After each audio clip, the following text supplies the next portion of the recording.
Hallelujah hallelujah hallelujah hallelujah.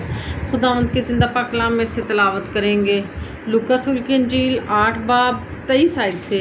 फिर एक दिन ऐसा हुआ कि जब उसके शागिर्द कश्ती में सवार हुए और उसने उनसे कहा, आओ झील के पार चलें।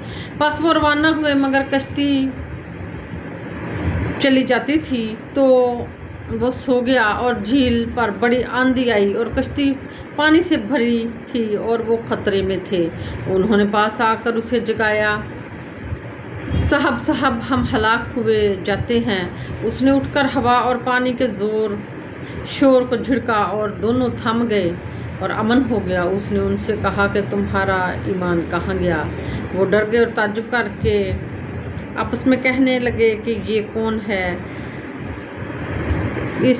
ये तो हवा और पानी को हुक्म देता है और वो उसकी मानते हैं। आमीन। Hallelujah hallelujah hallelujah.